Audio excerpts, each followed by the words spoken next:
چقدر روزیبای یک نفری هستند که در اجرای سرودهای خلقی خیلی خوب مهارت بلند دارن. خب چرا اینقدر مهر و محبت نسبت همین سرودها؟ چون که از آوان کودکی در وقتی دانشجویی وقتی که من استاد را وقتی گوش میکردم خیلی میفتن که استاد در سفرهای هنری از آن جمله منم باید انتخاب کردم به سرای روبایات و دو بیتی و فلک و نقش و دیگر از مردم، چون که آنه که از مردم نامده است تا با آخر چند سالی که نرود اصلا هم نرود که یعنی که جوانای ما سروندگان ما در سایه صنعت که هستن از زنده کرده پیشکشی کلی مردم میکنن. با کشورهای خارجی سفر میکردید، مردم شما رو چگونه قبول میکردن پس از اجرایشان همین سرودها، علاوه خصوص با اجرای سرودهای انیخترش روبایت‌ها با طرز فلک زرفشانی رنگارنگی ما پشت میرفتیم که در تنین دکترها بودن همش از دیگرش فرق میکنن، هم از جهت دکتر، هم از جهت بافتش، هم از جهت پوشیدنی، هم لباس زنانه هم لباس مردانه. بعد میپرسن که ممکن است رست کنیم، گفتم بعد اجازه نمیدن یعنی با همون لباس‌ها چون که اینها رو در حیرت میآورد هیچ خیلی درست گفته.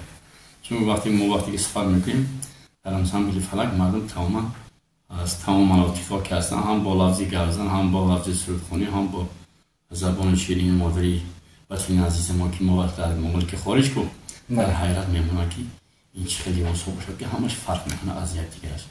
میگفتن که از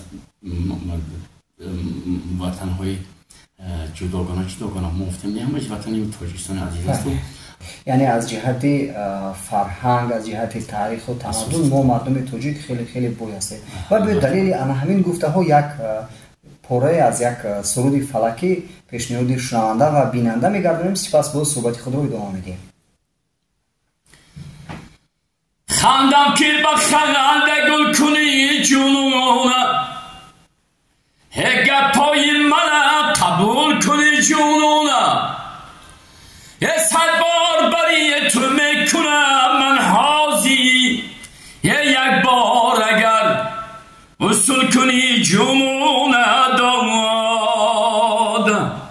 فرقی در از آن بود که من دیگر خیلی میخونم با یک کسی دیگه فلک آزاد میخونم، یک کسی دیگه فلکی درس میدونم و یک کسی دیگه فلک زینه بزینه میخونم، یعنی هیچ کلم با رسم و رسوم با لباس های رنگارنگ خود. خب هم انسان ها را بیننده را تماشاگیر را در حیرت میگذاشت. سرود وطن است، سرود وطن دوست از روبیات است. من میگم که یک 4 مثل روبیات زنده میخونم، دوامش بخونم از باید میگه. بله. تاج دارم تاجیکم، از نیاگان یادگارم تاجیکم، چون در افشانم چو فرهنگم روان، تا بخارا ره سپارم تاجیکم، تا بخارا ره سپارم تاجیکم.